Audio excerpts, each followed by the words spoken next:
Halo semua, nama aku Daniel dan di video kali ini kita bakal lanjutin video sebelumnya. Aku bakal kembali menjawab pertanyaan dari teman-teman semua seputar EasyCash ya kan. Masih ada banyak pertanyaan yang harus dijawab. Kalau misal kamu lihat saat ini portoku ada di angka 199.489.438. Dan di video sebelumnya aku udah jelasin ya teman, berapa profit yang bakal aku dapatkan di Desember 2022. Kalau misal kamu baru mampir, kamu boleh cek dulu beberapa video sebelum ini yang membahas tentang aku menjabarkan berapa sih total bunga dari semua pinjaman yang bakal aku terima pada Desember 2022 ya men. Aku udah lisin, aku juga udah tunjukin perhitungannya dan aku udah jelasin kenapa aku bisa mendapatkan bunga 11 juta ini dalam satu bulan ya men. Kamu bisa cek dulu video yang sebelumnya itu. Oke, kita bakal langsung menjawab pertanyaan dari teman-teman semua. Yang pertama dari Kak Full Movie. Kak, perbedaan fungsi alokasi otomatis dan pemindahan otomatis apakah? Nah, jadi kalau misalnya kita udah melakukan pendanaan di EasyCash, kita bisa atur fund allocation option-nya ya. Ini contohnya ya. Kalau misalnya aku buka salah satu pendanaanku yang bakal jatuh tempo dalam berapa saat lagi. Katakan yang ini, aku danain sebanyak 15 juta dan ini bakal jatuh tempo 21 Desember. Berarti 10 hari dari sekarang, aku bakal mendapatkan bunga sebanyak 2.860.000 dalam 10 hari ke depan ya, man. Nah, kalau kamu lihat di sini kan ada fund allocation option. Ada di sini kamu bisa buka dan di situ ada dua opsi. Di mana yang pertama adalah reallocate, yang kedua adalah auto redeem. Yang membedakan apa? Yang membedakan adalah kalau misal auto redeem ini artinya dana kamu ini bakal kamu tarik ya. Jadi nanti setelah jatuh tempo, kamu bakal mendapatkan 15 juta kamu dana pokok kamu beserta dengan bunganya 2.860.000. Dan itu bakal masuk ke balance kamu di mana balance kamu itu bisa kamu tarik dalam bentuk rupiah ke rekening utama kamu. Nah, tapi kalau di sini kamu pencet reallocate, apa yang membedakan? Reallocate itu artinya nanti setelah jatuh tempo, setelah tanggal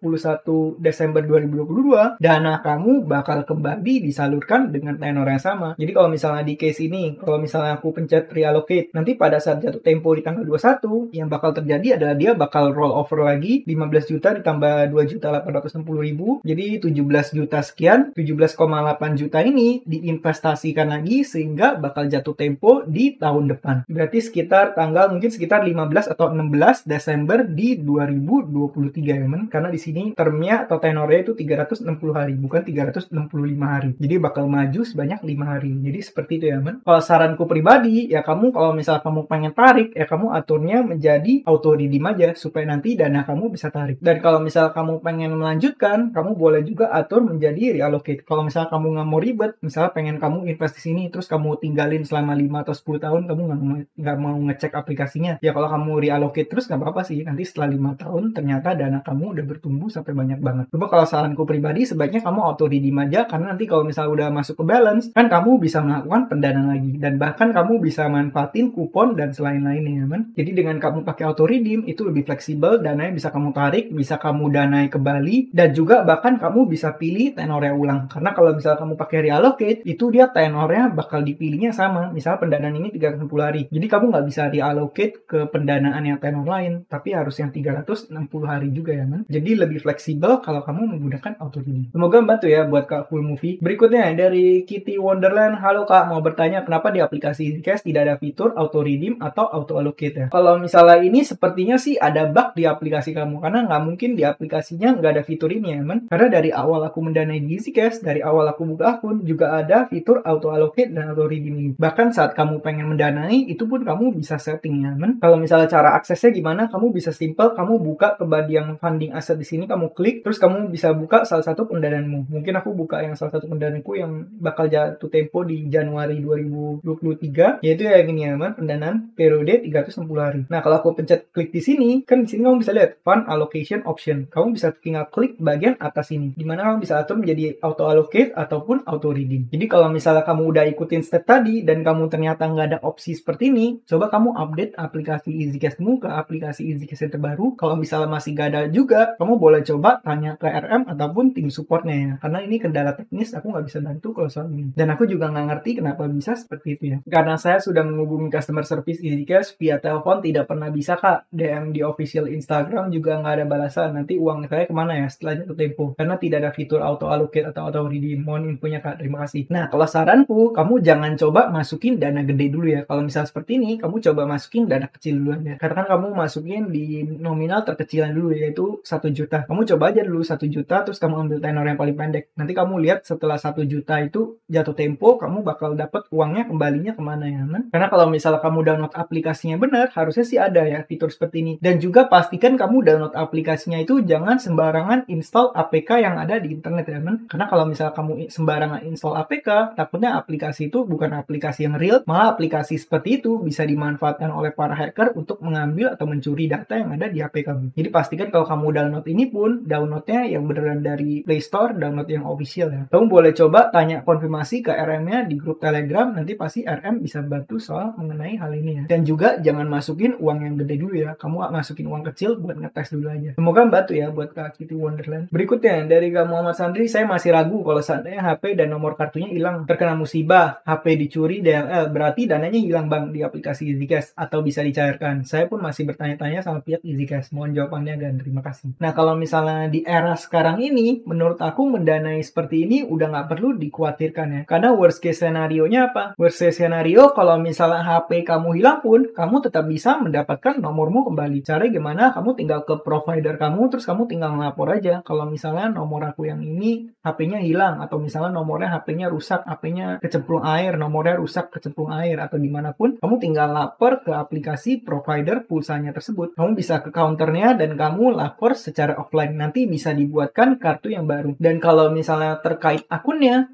sebenarnya kamu nggak perlu khawatir, karena akun ini kamu bisa login dimanapun. Jadi aku bisa semudah tinggal kalau misalnya aku pakai Android HP lain pun, aku tinggal login menggunakan nomor telepon ini dan juga login menggunakan akunku ini, aku bisa login seperti biasa ya man. Dan kalau misalnya dana kamu hilang atau enggak, ya selama kamu punya akses ke akun ini, ya dana kamu nggak bakal hilang, dana kamu bakal tetap di situ aja. Saranku pribadi ya kamu harus benar-benar jaga akunnya, jangan sampai orang lain tahu passwordnya ataupun apapun ya man. Kamu harus pastikan keamanan dari akun kamu. Karena kan ini soal keuangan ya man, jadi kamu perlu ekstra hati-hati soal ini. Tapi kalau mengenai SIM card, kamu nggak perlu khawatir, karena kalau SIM card hilang pun kamu tinggal bisa ke providernya, kamu bikin SIM card baru ya man. Jadi itu bukan masalah yang besar banget. Nah semoga membantu ya buat Kak Muhammad Sandri. Berikutnya dari Kak Hebron Alepo, asuransi EasyCash berapa persen kembalian dana pokok? Nah kalau misal kamu pengen tahu informasi lebih lanjut mengenai ini, kamu bisa ke Telegramnya, kemudian kamu buka halaman yang ini ya man. Kalau misal kamu nanti minta ke RM, kamu bakal dikasih link ini untuk mendapatkan informasi lebih lanjut mengenai EasyCash. Kamu bisa klik ke bagian asuransi di sini. Dan kalau misalnya kamu lihat di sini, RM-nya udah sempat menjelaskan ya man, EasyCash sudah resmi di cover oleh asuransi Intra Asia. Intra Asia mengcover 100% dana pokok. Jadi kalau misalnya kamu tanya asuransi EasyCash berapa persen kembalian dana pokok, jawabannya ada 100%. Tapi apakah asuransi bisa 100%